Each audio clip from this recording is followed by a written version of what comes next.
Hello guys and welcome to unique study point. आज के इस वीडियो में आपको बताऊंगी जो आपके डिलेड फोर्थ सेमेस्टर में आपको जो आपकी जो टीचिंग चल रही है उसमें आपको 20 लेसन प्लान बनाने हैं। तो आपको कैसे आपको अपने लेसन प्लान तैयार करने हैं, कितने कितने शिक्षण बिंदु लिखने हैं, ये सारी चीज़ें मैं आपके इस वीडियो में आपको बताऊँगी। ठीक है, तो आपको मैं एक एक करके आपके सारे लेसन प्लान में आपको वीडियो के माध्यम से प्रोवाइड करूँगी। तो जो लोग चैनल पर नए हैं तो प्लीज़ चैनल को सब्सक्राइब कर लें और बेल आइकन को ज़रूर प्रेस कर लें।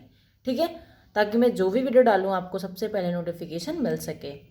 तो चलिए बिना देर किए मैं आपका लेसन प्लान फर्स्ट बताती हूँ आपको कैसे लिखना है और क्या लिखना है। तो सबसे पहले आप यहाँ देख सकते हैं कि पाठ योजना फर्स्ट है, दिनांक डालनी है आपको, कौन सा क्लास है आपको वो लिखना है, विषय क्या है और आपका प्रकरण क्या है, आपकी चक्र कितनी है और अवधि, ये सब आपको सारी चीज़ें फिल करनी है। ठीक है, इसके बाद आपको क्या लिखना है, समान उद्देश्य लिखने हैं और इसके बाद विशिष्ट उद्देश्य। समान उद्देश्य में क्या डालना है आपको, पॉइंट वाइज लिखना है सारी चीज़ें कि छात्रों ने क्या किया, विज्ञान विषय के प्रति रुचि उत्पन्न करना, छात्रों में वैज्ञानिक दृष्टिकोण उत्पन्न करना और क्या करना है, छात्रों की मानसिक और तर्क शक्ति का विकास करना और छात्रों को कार्य करने की दक्षता के विषय में जानकारी देना। ये आपके सारे सामान्य उद्देश्य हो गए। और आपको विशिष्ट उद्देश्य में क्या लिखना है कि छात्रों को वायु के गुण, संगठन एवं उपयोगिता के विषय में जानकारी प्रदान करना। ठीक है, फिर आपको क्या करना है, इसके बाद आपको इसका सहायक सामग्री के बारे में लिखना है। तो वायु से संबंधित चार्ट व अन्य कक्षा उपयोगी उपकरण मैंने यूज किए, आप ऐसे करके डाल सकते हैं। इसका पूर्व ज्ञान लिखना है कि छात्र छात्राएं वायु के बारे में समान जानकारी रखते हैं, यानी कि पूर्व ज्ञान लिखना बहुत ही इंपॉर्टेंट है। फिर इसके बाद आपको क्या करना है, ये आपको टेबल बनानी है प्रस्तावना प्रश्न की, छात्राध्यापिका कथन और छात्र कथन और श्याम पटकार। तो इसमें आपको क्या करना है, पहला क्वेश्चन पूछा गया कि बगीचे में क्या होते हैं, तो बच्चों ने बताया कि पेड़ पौधे होते हैं। दूसरा प्रश्न पूछा गया कि पौधों में क्या क्या होता है, तो उन्होंने कहा फल फूल पत्तियाँ सारी चीज़ें होती हैं। तो उन्होंने कहा कि पेड़ पौधे की पत्तियाँ और फूल किसके कारण हिलते हैं। तो ये बच्चों ये इसका आंसर नहीं दे पाए, तो ये प्रश्न कैसा हो गया, समस्यात्मक बन गया। ठीक है, फिर आपको नेक्स्ट पेज में कैसे लिखना है वो बताती हूँ। फिर आपको देश कथन डालना है नेक्स्ट पेज पे, ऐसे करके आपको लिखना है। फिर इसके बाद आपको शिक्षण बिंदु में आपको जो मेन इंपॉर्टेंट चीज़ है वो है कि आपको कि शिक्षण बिंदु कितने लिखने हैं। आप चाहें तो आप 2 लिख सकते हैं, आप 3 लिख सकते हैं, आप चाहें तो 1 भी लिख सकते हैं। ठीक है, तो सबसे पहले शिक्षण बिंदु निकालने के लिए आप सोचो आपको इस तरह की टेबल बनानी पड़ेगी, प्रस्तुतिकरण, शिक्षण अधिगम, परिस्थितियाँ।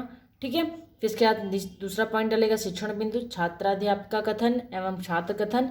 इसका शिक्षण सामग्री कौन कौन से आपने विधि यूज की, कौन सी शिक्षण सामग्री यूज करी, और इसके बाद श्यामपट कार। तो आपको ये पूरी आपको टेबल ऐसे ही बनानी है जैसे मैंने आपको दिखा रही हूँ इस वीडियो में। ठीक है, फिर इसका शिक्षण बिंदु में आपको क्या डालना है कि वस्तु व उसके गुण। ठीक है, फिर आपको छात्राध्यापिका क्या करेंगे, आपके विकासात्मक प्रश्न पूछेंगी, तो आपको ऐसे इसका क्वेश्चन लिखना और ये आंसर लिखना है। दूसरा प्रश्न क्या, हवा में कौन कौन से गुण होते हैं, तो ये बच्चे क्या करके नहीं बता पाएंगे, तो ये आपका प्रश्न कैसा हो जाएगा, समस्यात्मक हो जाएगा। ये फिर छात्राध्यापिका कथन पूछा जाएगा, पूरा एक्सप्लेन करेंगे इसके बारे में। फिर आपने किस विधि से आपने पूछा, तो प्रश्नोत्तर विधि हो गई। ठीक है, ये आज छात्राध्यापिका ये कथन कर रही है व्याख्यान विधि के माध्यम से कर रही हैं। ठीक है, आपको इस तरह से पूरा बनाना है। तो आप ऐसे देख सकते हैं, पूरा मैं आपको लिख करके दिखा दे रही हूँ, तो आप इसी तरह अपना लेसन प्लान तैयार कर सकते हैं।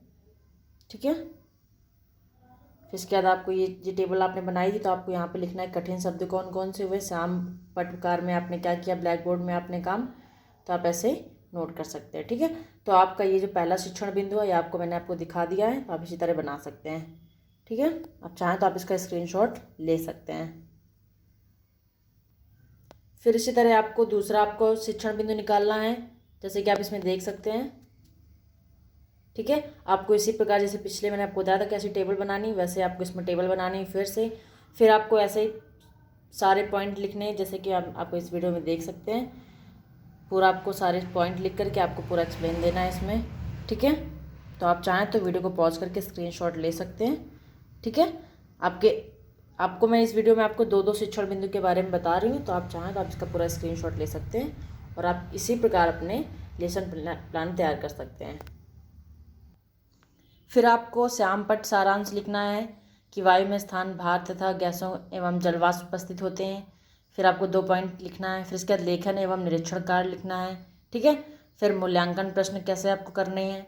फिर इसके बाद गृह कार्य। ठीक है, तो मैंने आपको जितना भी बताया आपका एक लेसन आपका पूरा कंप्लीट हो चुका है। आप चाहें तो इसका स्क्रीनशॉट ले सकते हैं। ठीक है, तो इस तरह मैंने आपको लेसन प्लान फर्स्ट के बारे में बताया।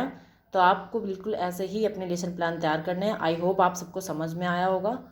यदि कोई डाउट तो आप कमेंट सेक्शन में कमेंट कर सकते हैं, मैं आपके कमेंट का रिप्लाई करूँगी। ठीक है, thank you so much for watching this video. Thank you so much.